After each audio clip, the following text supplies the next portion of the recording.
Hi అండి. అందరూ ఎలా ఉన్నారు? Welcome back to my channel Swita sisters. మన బాడీ పెరుగుదల కోసము, అలాగే మనం హెల్తీగా ఉండాలి అంటే మనకు ప్రోటీన్స్ చాలా అవసరం. అది ముఖ్యంగా పిల్లలకు చాలా అవసరం. సో అలాంటప్పుడైతే ఈ విధంగా సింపుల్గా అయితే ప్రోటీన్గా ఫుల్గా ఉన్న లంచ్ బాక్స్ అయితే రెడీ చేసి పెట్టండి. పిల్లలు హ్యాపీగా తింటారు. మనకి కూడా ఎటువంటి టెన్షన్ ఉండదు. సో ముందుగా అయితే రెసిపీలోకి వెళ్ళే ముందైతే మనం నైట్ వీలైతే ఈ విధంగా అయితే రాజ్మాని నానపెట్టుకోవాలి. లేదు అంటే మినిమం ఒక 5 అవర్స్ అయినా సరే ఈ విధంగా అయితే నానపెట్టి పక్కన పెట్టుకోవాలి.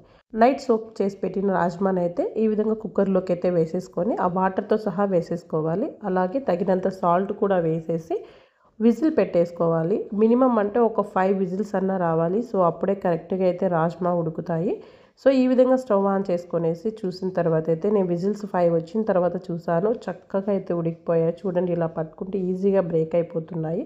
మరీ మెత్తగా ఉడికించుకోవద్దండి. ఎందుకంటే కొద్దిగా మెత్తగా ఉండడం కంటే కాస్త పంటి కింద నలిగేలాగా ఉంటేనే చాలా బాగుంటుంది.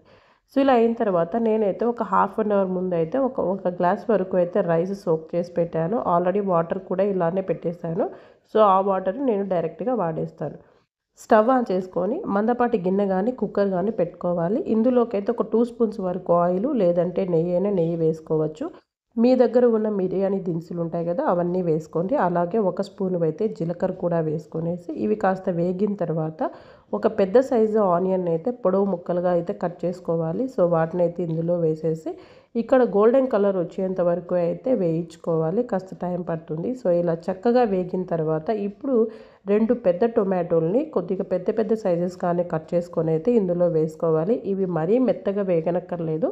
సో కాస్త పెద్ద సైజ్ కాబట్టి సో అలాగే ఉంటేనే కొద్దిగా బెటర్. జస్ట్ ఫ్రై అయిన తర్వాత 2 రెమ్మల వరకు పుదీనా, అలాగే ఒక గుప్పెడు కొత్తిమీర కూడా వేసేసుకొనేసి ఇవి కూడా ఈ 2 చక్కగా వేగిన తర్వాత ఇప్పుడు ఇందులోకి అయితే చూడండి టొమాటో అయితే అలానే ఉంటుంది. సో వేగిన తర్వాత ఇప్పుడు తగినంత పసుపు అంటే 1/4 టీ స్పూన్ వరకు పసుపు, అలాగే కారము మీరు తగినంత వరకు అయితే కారము, 1 స్పూన్ వరకు అయితే ధనియాల పొడి, అలాగే ఇక్కడ మీరు బిర్యానీ పౌడర్ ఉంటే బిర్యానీ పౌడర్, లేదంటే గరం మసాలా ఉంటే గరం మసాలా కూడా ఒక 1/2 టీ స్పూన్ వరకు వేసుకొని ఇవన్నీ చక్కగా వేగేలాగా అయితే వేయించుకోవాలి.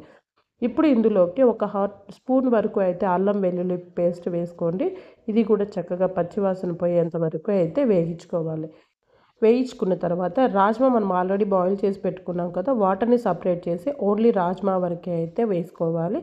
సో ఈ రాజ్మాలో కూడా మనం చక్కగా ఉప్పు కారం కాస్త పట్టేలాగా అయితే ఈ విధంగా ఒక 1 మినిట్ వరకు అయితే వేయించుకోవాలి. ఇలా వేయించుకున్న తర్వాత మనం ఆల్రెడీ బియ్యంలో నానపెట్టాం కదా వాటర్, సో ఆ వాటర్ అయితే ఫస్ట్ వేస్తున్నాను.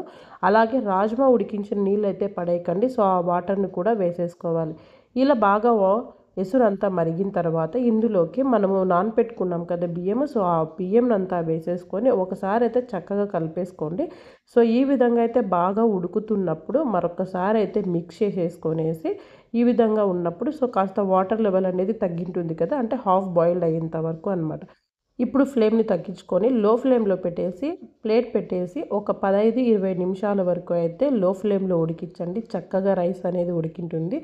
మీరు ఎక్కువ వాటర్ లూజ్ కన్సిస్టెన్సీ కావాలి అంటే వాటర్ని క్వాంటిటీ పెంచుకోవండి. కరెక్ట్గా మనకి పొడి పొడిగా ఉండాలి అంటే ఈ కన్సిస్టెన్సీ అయితే సరిపోతుంది.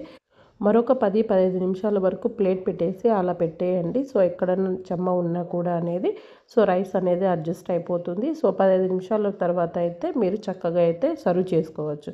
ఈ కాంబినేషన్కి అయితే రైస్లోకి అసలు మనకి ఎటువంటి కర్రీ కూడా అవసరం లేదు. మీకు ఇష్టమైతే రైతాతో సర్వ్ చేసుకోవచ్చు. లేదు అంటే ఈ విధంగా ఆనియన్ కీరాతో కూడా హ్యాపీగా సర్వ్ చేసేసుకోవచ్చు. సో మీరు కూడా ఈ రెసిపీని అయితే తప్పకుండా ట్రై చేయండి. పిల్లలకు పెద్దలకు అందరికీ చాలా హెల్దీ రెసిపీ ఇది. అండ్ నా ఛానల్ ఎవరైనా సబ్స్క్రైబ్ చేసుకొని వాళ్ళు ఉంటే సబ్స్క్రైబ్ చేసుకొని సపోర్ట్ చేయండి. Thank you for watching.